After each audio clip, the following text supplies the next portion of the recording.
मठाधीश और माफिया में कोई ज्यादा फर्क नहीं होता।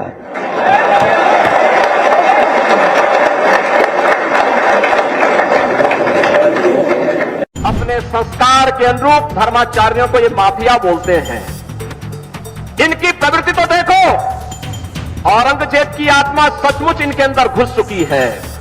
भू माफिया, वन माफिया, पशु माफिया या संगठित अपराध में संलिप्त माफिया को के सामने ये लोग घुटना टेक करके नाक रगड़ने का काम करते थे। अगर किसी ने युवाओं के सपने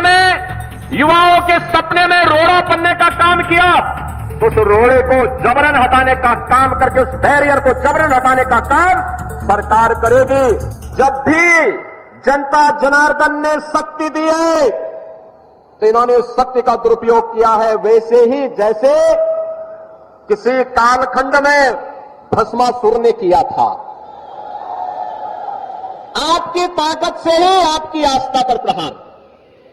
अगर केंद्र में कांग्रेस की सरकार हिंदुओं को दबाने के लिए सांप्रदायिक विरोधी कानून लाने का काम कर रही थी, देश में राम सेतु को तोड़ने का कार्य कर रही थी, अयोध्या में राम मंदिर के मार्ग में बाधक बन रही थी, देश के अंदर कश्मीर में उग्रवाद को पनपा रही थी, देश की सुरक्षा में सेल लगाने का काम कर रही थी, तो समाजवादी पार्टी भी तो उसी के नक्शे कदम पर चल रही थी, उसी नक्शे कदम पर चल रही थी।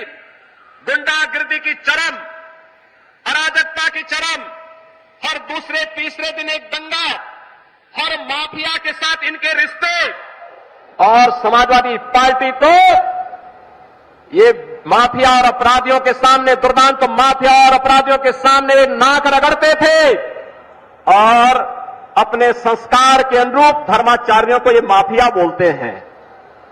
इनकी प्रवृत्ति तो देखो, औरंगजेब की आत्मा सचमुच इनके अंदर घुस चुकी है।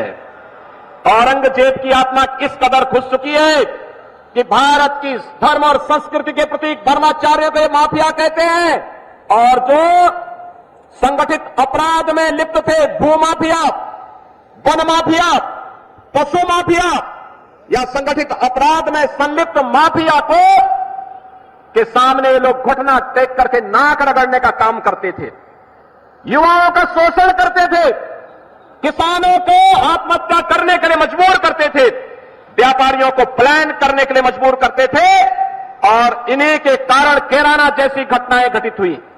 कैराना से व्यापारियों को, हिंदुओं को प्लान करना पड़ा था, कांदड़ा से प्लान करना पड़ा था, बेटी की सुरक्षा खतरे में पड़ गई थी। लेकिन आज मैं कह सकता हूं कि हमारे उत्तर प्रदेश में, नए भारत के नए उत्तर प्रदेश में आज बेटी भी सुरक्षित है और साथ साथ व्यापारी का भी सम्मान है, युवाओं के लिए रोजगार है, तो साथ साथ किसान भी आत्मसम्मान के साथ आगे बढ़ने का काम कर रहा है। और हमने तो पहले कहा है, अगर किसी ने युवाओं के भविष्य के साथ खिलवाड़ किया तो उसके भविष्य के साथ सरकार भी खिलवाड़ करने का काम करेगी।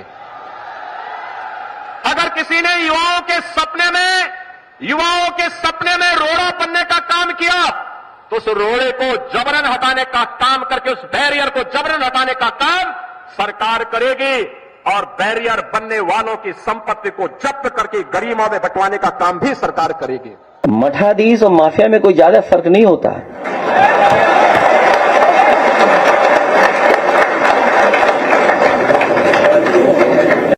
इसके प्रायोजक हैं एडवांस कंप्यूटर, निकट इंडियन बैंक, बूढ़नपुर, आजमगढ़। यदि आप अपनी बच्चे को कंप्यूटर की उत्तम शिक्षा देना चाहते हैं तो तुरंत संपर्क करें।